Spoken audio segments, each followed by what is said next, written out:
mãe tinha morado aqui quando ela era adolescente. Então eu, de certa forma, sempre cresci achando que um dia eu ia mudar para os Estados Unidos. Foi difícil, foi um processo muito difícil. Eu, na verdade, sofri um pouco de discriminação também naquela época.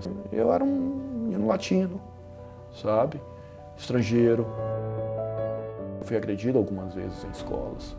Foi um ano bem rough, bem duro. Tudo isso vai te transformando, tudo isso vai te fazendo crescer.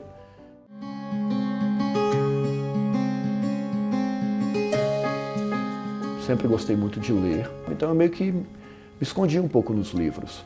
Busquei o meu refúgio ali. Claro, né? E tudo isso fez o ser humano crescer. Publiquei 3 livros de poesia e era músico.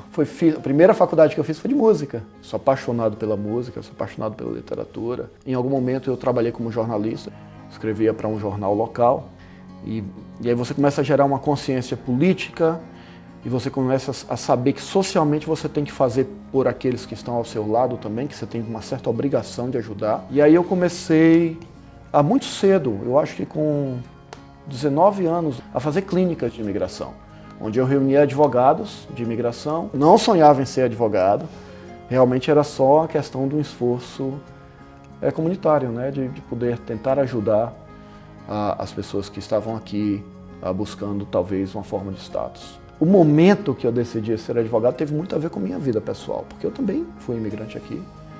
Apesar de minha mãe ter vindo pequena, meus irmãos serem americanos, eu não tinha status quando eu vim. Eu vim com um visto de estudante e eu acabei também perdendo meu status. E quando eu falo isso, as pessoas que não têm status sabem isso. Essa luta de você ter que se provar muito mais, ter que fazer muito mais para conquistar seu espaço, porque você não tem aquele papel. Caíram as torres gêmeas, houve muito atraso no processamento de petições, o visto acabou expirando e a imigração disse, ok, você vai ter que ir embora. Eu disse, não, isso é muito injusto. E todos os advogados diziam, olha, eu sei que é injusto, mas infelizmente a lei não te dá, não te concede uma saída. Então eu comecei a fazer minha própria pesquisa. E aí ia para a internet no meio da noite, eu ficava 2, 3 horas da manhã pesquisando. Encontrei um caso de um advogado no estado de Washington, que era exatamente os mesmos fatos. E aí levei isso daqui para o advogado em Boston, que era considerado o melhor advogado de Boston da época de imigração. Eu já não tinha status. Eu não pensei nisso na hora. Eu só pensei, eu vou fazer direito. Esse é o meu próximo passo.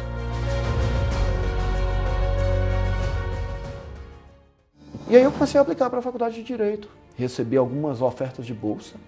Escolhi uma universidade. E aí um mês depois eles mandaram pedir a documentação de imigração, né? Respirei fundo. Botei o único terno que eu tinha na época. Era um terno muito bom, mas... Peguei o carro e fui para Boston. Aí eu disse, olha, vocês mandaram pedir essa documentação e eu tenho essa documentação. Porque no outro dia a carta já estava na minha casa. E era basicamente uma carta rescindindo a oferta que eles tinham feito de bolsa. Eu fiquei muito triste. Eu fiquei arrasado. Foi um baque. Mas você não desiste, né? Porque como é que você vai desistir? Então depois você reincorpora e você diz assim, sabe o quê? Vamos tentar de novo.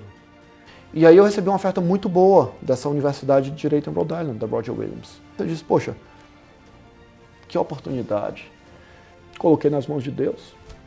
E disse, tiver que ser, vai ser. E olha, Deus, é aqui ou é lá, você decide meu lugar e minha vida, sabe? Mas eu estou cansado dessas portas fechadas. Eu estou cansado de não conseguir viver meu potencial por causa do papel, ou da falta do papel. Meu celular tocou, peguei o celular, era da faculdade, e aí, do outro lado da ligação, eu só ouvi a voz, vejo você em agosto. E eu comecei a chorar. Não tem aí. Nossa, eu gritava, meus filhos gritavam.